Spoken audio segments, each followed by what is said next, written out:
Tersangka kasus dugaan tuduhan ijazah palsu Presiden ke-7 RI Joko Widodo, Rai Suryo hadir ke Pengadilan Negeri Jakarta Selatan, PN Jaksel, Pasar Minggu, Jakarta Selatan, Senin, 29 Juni 2026, pagi. Berdasarkan pantauan warta kota di lokasi, Rai mendatangi PN Jaksel bersama tim kuasa hukumnya sekira pukul 9 waktu Indonesia Barat.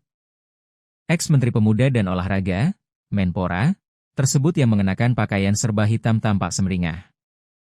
Kedatangan Rai ke PN Jaksel usai sebelumnya mengajukan permohonan pra-peradilan untuk menguji keabsahan sejumlah tindakan hukum yang dilakukan penyidik Polda Metro Jaya.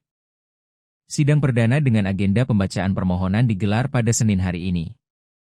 Kuasa hukum Rai, Abdul Ghafur Sangadji mengatakan, permohonan pra-peradilan diajukan sebagai bentuk keberatan atas tindakan paksa yang dilakukan penyidik, yang menurut pihaknya tidak sesuai dengan ketentuan hukum acara pidana. Kata Abdul Ghafur, kepada wartawan, Senin. Keterangan. Ya.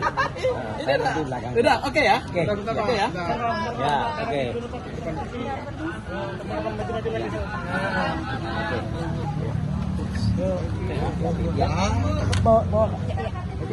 Oke. Udah semua ya? Udah ya? Oke. Assalamualaikum warahmatullahi wabarakatuh. Waalaikumsalam warahmatullahi wabarakatuh. Ya. Terima kasih kepada awak media dan juga sahabat-sahabat YouTuber. Ya, hari ini adalah jadwal sidang perdana untuk permohonan pra-peradilan yang diajukan oleh prinsipal, yaitu Mas Roy, ya, melalui tim kuasa hukum yang tergabung dalam tim advokasi litigasi keadilan dan HAM atau TOLHAM. Allahu Akbar. Oke, terima kasih atas dukungannya. Nah, hari ini adalah sidang perdana dan alhamdulillah materinya sudah siap. Ya, silakan saya perlihatkan saja. Isinya tentu belum bisa saya perlihatkan ya, karena ini akan kami bacakan hari ini di hadapan hakim tunggal. Ya, ini karena hakimnya hakim tunggal.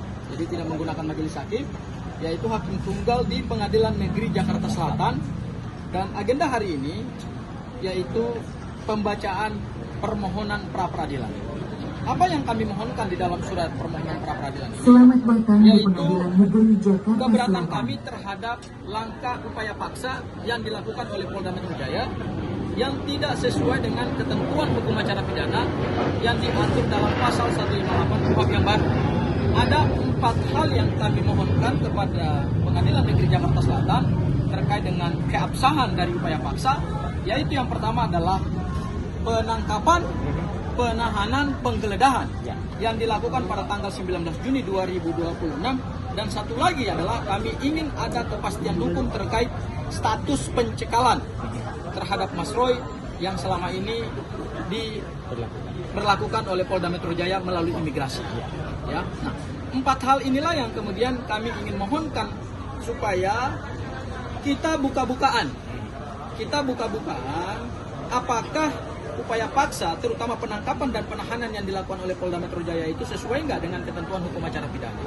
Dan penangkapan dan penahanan yang dilakukan kemarin itu memang diglorifikasikan, ya, secara luar biasa oleh tim pendukung Pak Jokowi, oleh relawan Pak Jokowi. Padahal kalau dilihat dari urgensi hukum, ini sangat tidak ada urgensi hukumnya, gitu ya. Ketentuan pasal 97 KUHP yang baru, Mas Roy, dan pasal 100, junto pasal 100 mengatur bahwa penangkapan itu bisa dilakukan kepada tersangka manakala terpenuhi syaratnya. Syaratnya apa? Tersangka tidak memenuhi panggilan penyidik maksimal 2 kali berturut-turut dengan alasan yang sah. Ya, jadi mangkir 2 kali, tetapi alasan mangkirnya juga harus alasan yang sah. Misalnya kalau seseorang itu sakit, maka itu dianggap sebagai alasan yang sah, dianggap tidak mangkir gitu. Kemudian juga berdasarkan Perpol nomor 6 2019 tentang penyidikan tindak pidana atau peraturan kepolisian, ya, diatur bahwa penangkapan yang dilakukan dalam rangka menyerahkan tersangka dan barang bukti pada tahap kedua itu harus bisa dibuktikan dengan alasan yang objektif dan alasan yang subjektif. Yaitu apa? Harus terbukti bahwa orang tersebut tidak kooperatif, melarikan diri misalnya, menghalang-halangi proses penyidikan. Selama Mas Roy menghadapi proses perkara pidana ini, dari mulai tanggal 30 April 2025 dilaporkan oleh Pak Joko Widodo, sampai kemudian dilakukan penangkapan, itu tidak ada sama sekali catatan kami mangkir terhadap panggilan Polda Metro Jaya. Sehingga menjadi pertanyaan bagi kami, dan ini akan menjadi salah satu materi di dalam permohonan pra peradilan adalah apa urgensi hukumnya. Jangan lupa subscribe ya.